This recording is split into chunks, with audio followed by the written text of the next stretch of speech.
Hi guys, welcome to my channel. Guys, chicken పచ్చడి ఎలా తయారు చేసుకోవాలో దాని తయారీ విధానం ఏంటో మనం చూద్దాము.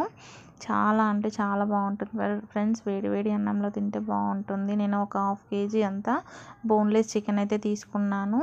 అందులో కొంచెం పసుపు, కొంచెం ఉప్పు వేసుకొని కలిపి పక్కన పెట్టుకున్నాను. చూడండి, ఈ విధంగా అయితే కలిపి పక్కన పెట్టుకోవాలి. పక్కన పెట్టుకున్న తర్వాత ఒక ప్యాన్ తీసుకొని అందులో మెంతులు వేసుకొని బాగా అయితే రోస్ట్ చేసుకోవాలి. ఒక 2 టేబుల్ స్పూన్ల మెంతులు అయితే తీసుకున్నాను. మీకు గ్రేవీ ఎక్కువ కావాలంటే ఎక్కువ వేసుకోండి. అందులో దాల్చిన చెక్క వేసుకున్నాను, ఇలాచీలు వేసుకున్నాను, లవంగా వేసుకోవాలి. ఒక 4 లవంగాలను, ఇలాచీలను, మసాలా ఐటమ్స్ అన్నీ మనమైతే వేసుకోవాలి. వేసుకొని అందులోనే ఒక టేబుల్ స్పూన్ అంత జీలకర్రను కూడా వేసుకొని బాగా అయితే రోస్ట్ చేసుకోవాలి. ఒక పావు స్పూన్ అంతా మెంతులు వేసుకొని అందులోనే కొన్ని ఆవాలను కూడా యాడ్ చేసుకోవాలి. చూడండి, ఈ విధంగా అయితే బాగా వేయించుకోవాలి మొత్తం. దీన్ని మిక్సీ జార్లోకి తీసుకొని మెత్తటి పేస్ట్ లాగా అయితే తయారు చేసుకోవాలి. ఈ విధంగా పౌడర్ లాగా అయితే తయారు చేసుకోవాలి. తర్వాత ప్యాన్లోకి మనం బోన్లెస్ చికెన్ని తీసుకొని వాటర్ పోయేంత వరకు బాగా డ్రై రోస్ట్ చేసుకోవాలి. చికెన్లో వాటర్ ఉండొద్దు, తడి పొడి అనేది అసలు ఉండొద్దు. అలా ఉంటే చికెన్ పాడైపోయిద్ది. ఒక కప్పు ఆయిల్ అయితే తీసుకున్నాను.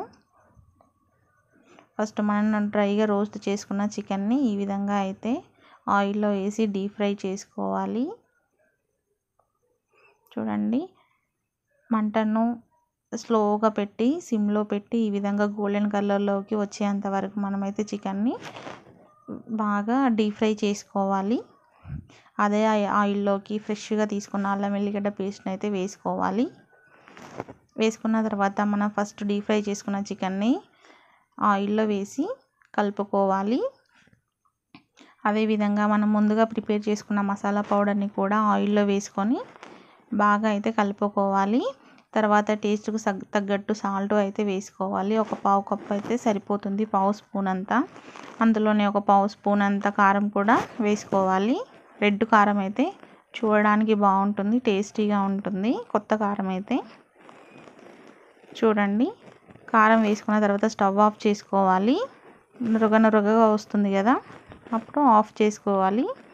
చూడండి, ఆఫ్ చేసుకున్న తర్వాత నిమ్మకాయ అయితే పిండుకోవాలి. నిమ్మకాయ సైజు పెద్దగా ఉంటే ఒకటి సరిపోతుంది, చిన్నగా ఉంటే ఒక 2-3 అయితే పిండుకోండి. అంతే. చూడండి, ఎంత అంటే అంత బాగుంటుంది ఫ్రెండ్స్. చాలా టేస్టీగా ఉంటుంది. మీరు కూడా ట్రై చేయండి. Thank you.